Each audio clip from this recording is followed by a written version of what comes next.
Assalamualaikum warahmatullahi wabarakatuh. Perkenalkan, nama saya Abid Alamuddin dengan NIM 251240001597. Di sini saya akan menyampaikan atau mempresentasikan hasil pengerjaan ujian akhir semester mata kuliah logika matematika. Dan di sini saya akan melakukan tracing dan pembuktian melalui kode Python untuk 5 buah soal logika. Soal pertama yaitu logika seleksi dasar atau nested if. Nah, ini kode program yang saya buat. Pada soal pertama kita dihadapkan pada logika seleksi bertingkat. Variabel awal X adalah 10 jika A dan B terpenuhi, maka X sama dengan X plus 5.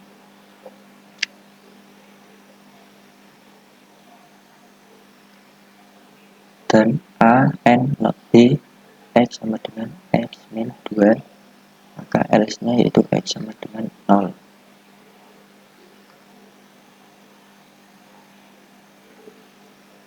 Dan blok seleksi kedua yaitu ada kondisi mandiri not A or B jika benar nilai X dikali 2. Nah, ini hasil program yang terlihat pada tabel kebenaran di layar. Jika inputnya A dan B true, maka hasilnya adalah 30.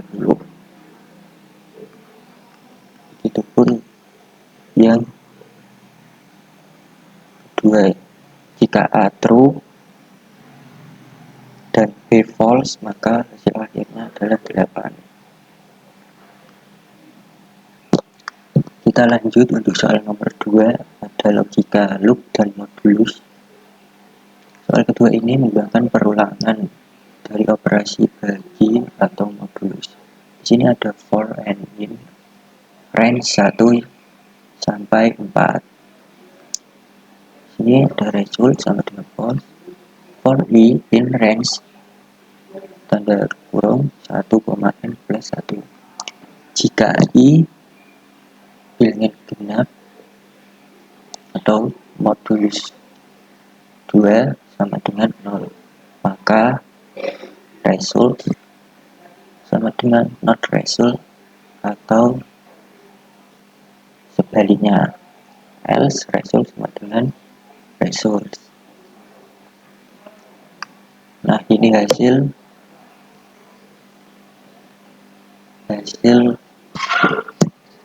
result untuk n.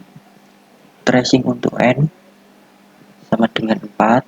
Perubahan terjadi pada angka 2 dan angka 4 karena dibalik 2 kali dari false ke true dan true ke false, maka output untuk n sama dengan 4 adalah false.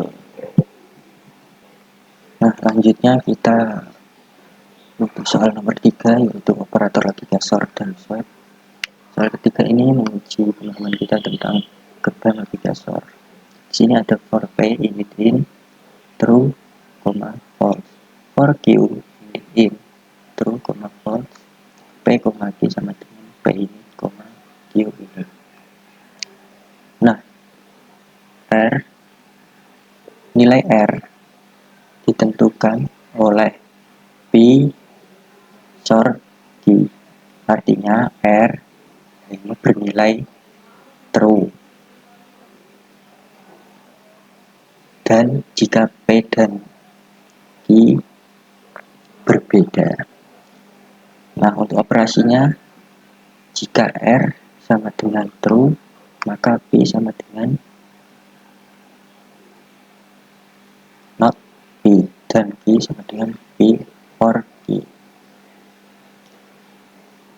Kita hanya membalik nilai Q.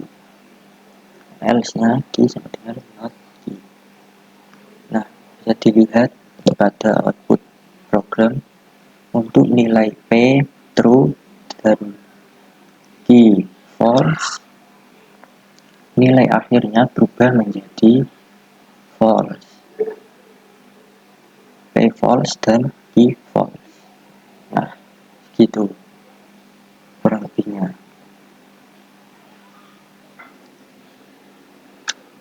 Selanjutnya nomor 4, yaitu soalnya short circuit logic.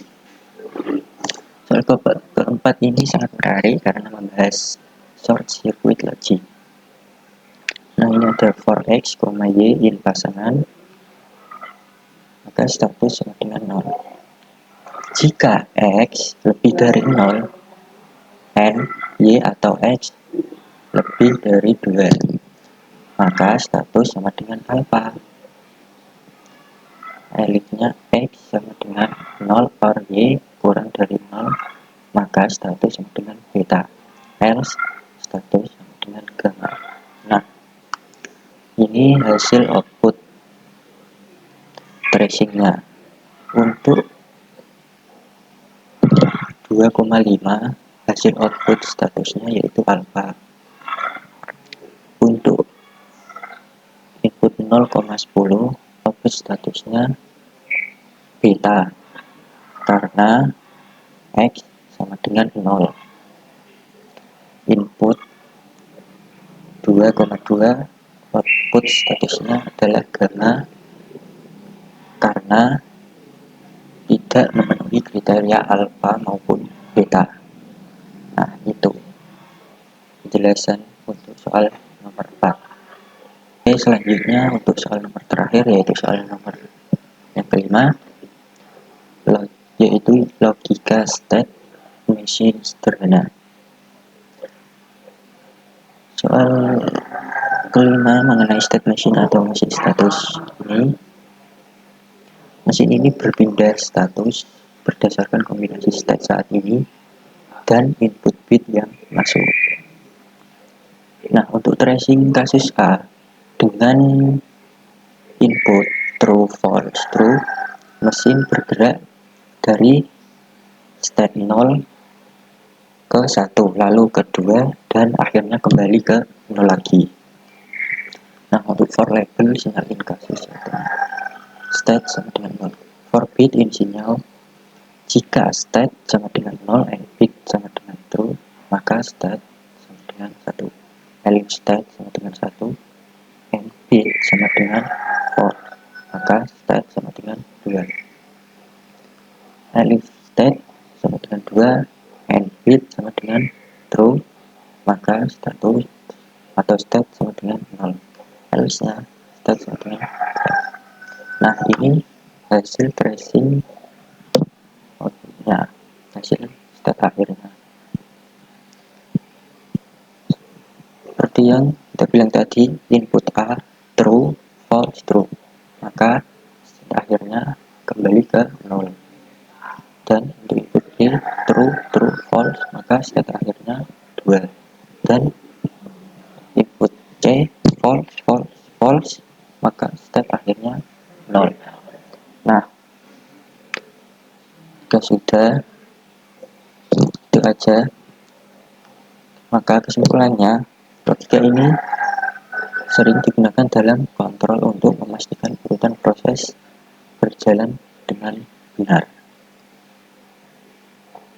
Nah, sekian penjelasan dari saya mengenai kelima soal logika ini. Semua kode telah saya jalankan di Google Colab dan hasilnya sesuai dengan analisis tabel kebenaran secara manual. Terima kasih. Wassalamualaikum.